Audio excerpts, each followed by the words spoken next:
But basically what I'm looking for is like something that will blend the grays, like when it grows out, because I obviously don't color it that often, but then I want it to be like where it's easy to maintain. Like if I do want to cover it, I could just, you know, do like, you know, kind of like a semi-permanent at home, just to kind of maintain, so it looks like it's, you know, at least highlighted, like but Which when it goes one out, is your favorite? I think probably this one. Okay. But like I said, I like kind of liked what you did here too, or like Do you some other like stuff on there. the dark root? Is that why?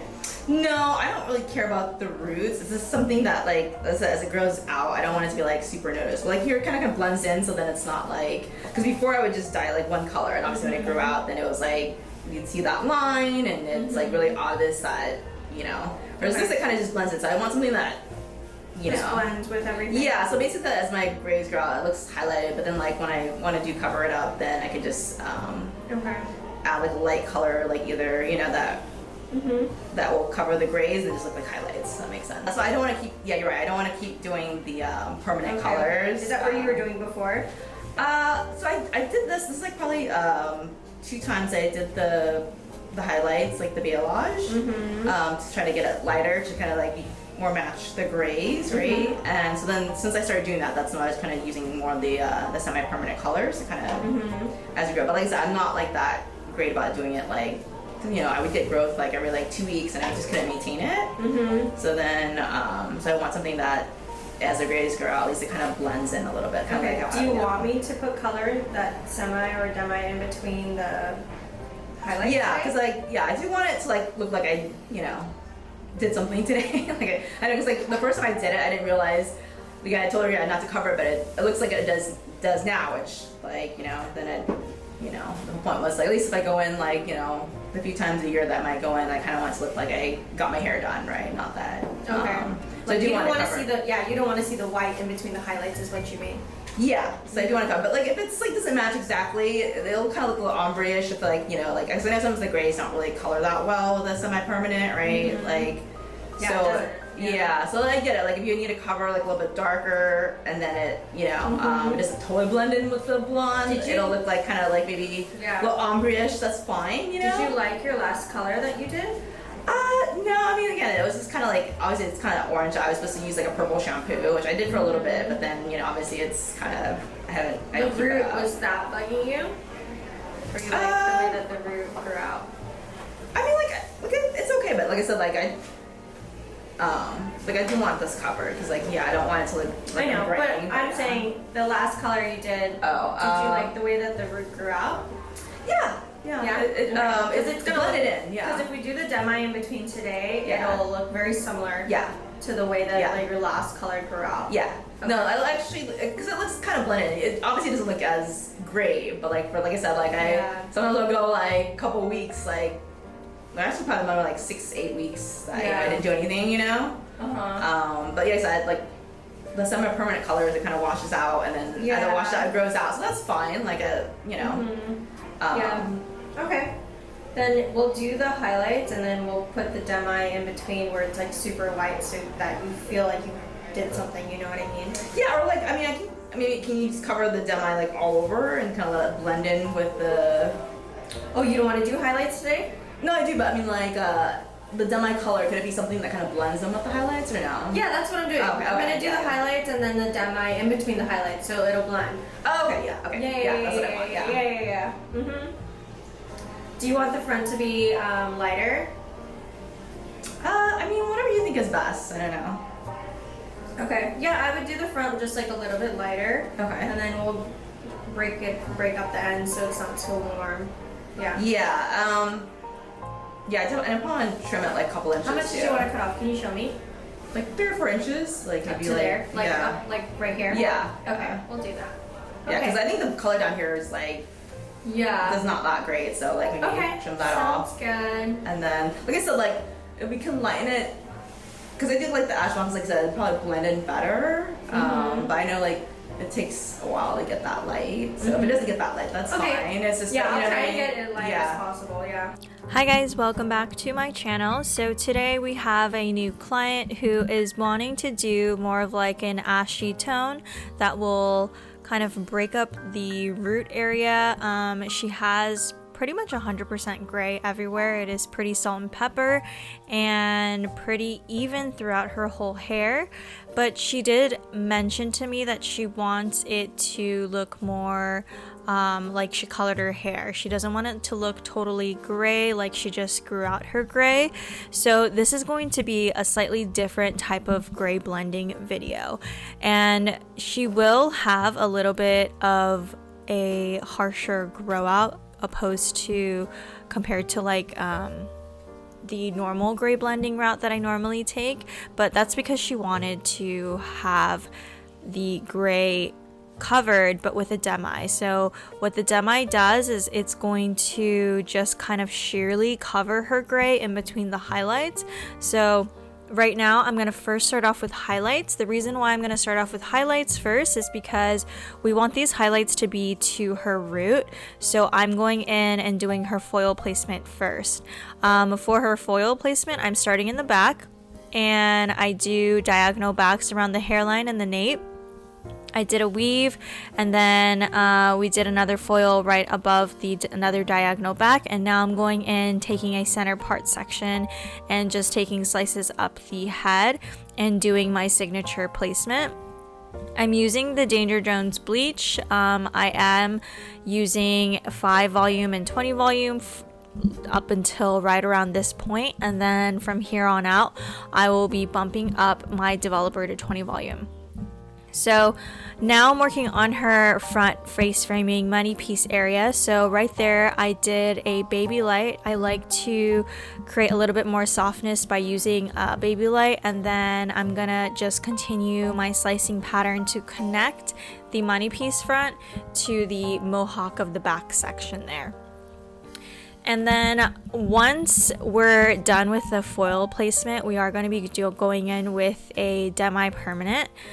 So again, what a demi-permanent does on gray hair, it primarily will sheerly cover the gray. And the way that I normally explain this to my clients is that you'll still see where your gray and silver hair placement is, but it won't appear as white. So those white hairs that you naturally have won't be as bright white and silver as you're used to. So the demi kind of sheerly covers those white hairs and makes it kind of like a brown tone or whatever you've kind of colored them to be. And I love using a demi for gray blending because when you go back in and lift the client's hair later on for the next appointment, it doesn't lift as warm as a permanent color would. And that's because the demi-permanent doesn't have enough power to affect really the darker hair in between. It really just like sheerly covers the silver white hair. So right now you can see I finished the whole mohawk, and now I'm going back in with a demi-permanent. For her demi-permanent, I'm using the Danger Jones gloss toners, and these gloss toners are really great because they're very pigmented and they give the hair a lot of shine too. So the reason why I'm going in after I've done the mohawk is because I would say the demi-permanent, for it to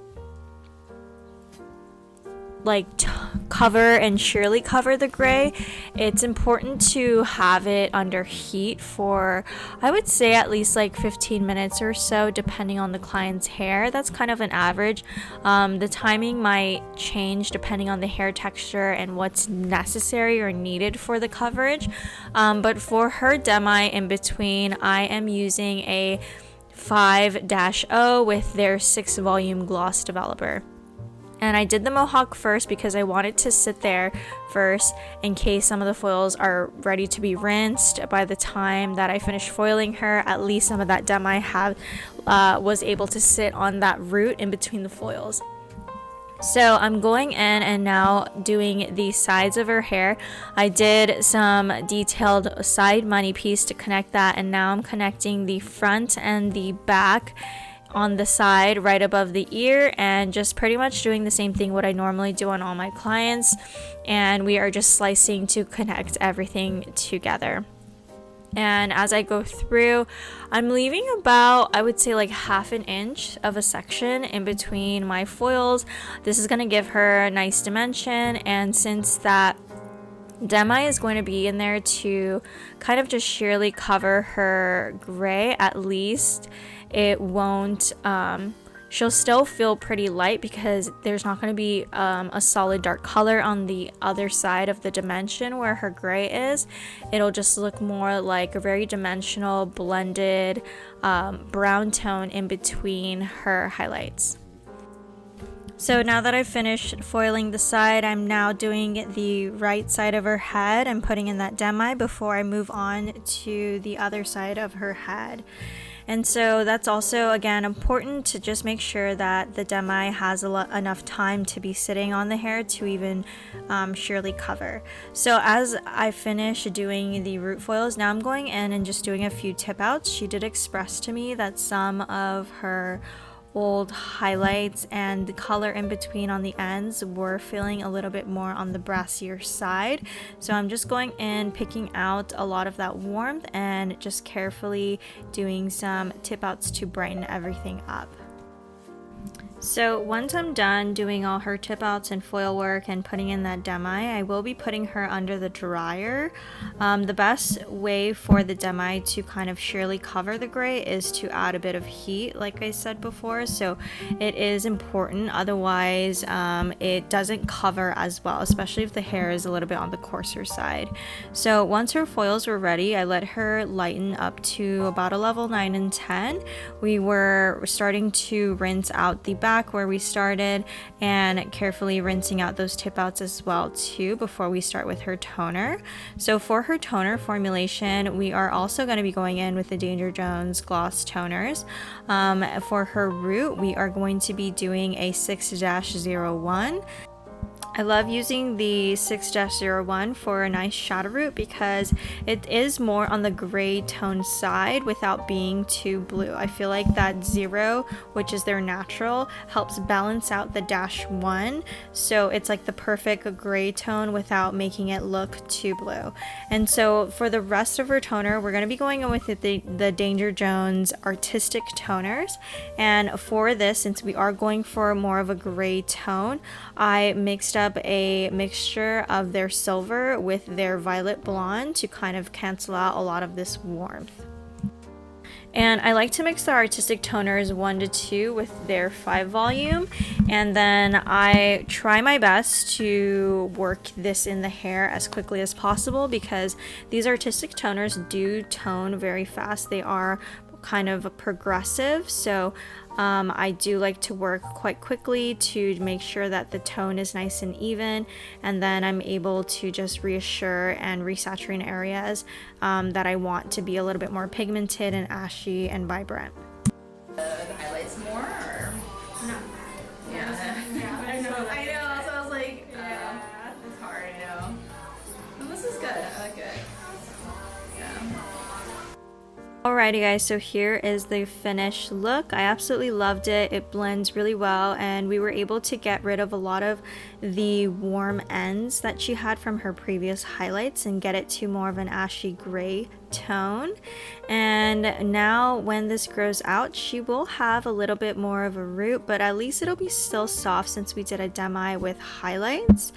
And as this fades out, that Demi in between her highlights will fade out a little bit more on the tannish side, which is normal, but she wanted to feel like she left looking like she really got her hair done without leaving any of her natural gray in between the highlights, and this is how that turned out. But yeah, let me know in the comments, guys, if you guys prefer the Demi in between the highlights look, or if you prefer just adding highlights onto their natural gray based off of this video versus the other videos. But thank you guys so much for watching and tuning in this week, and I will talk to you guys next week.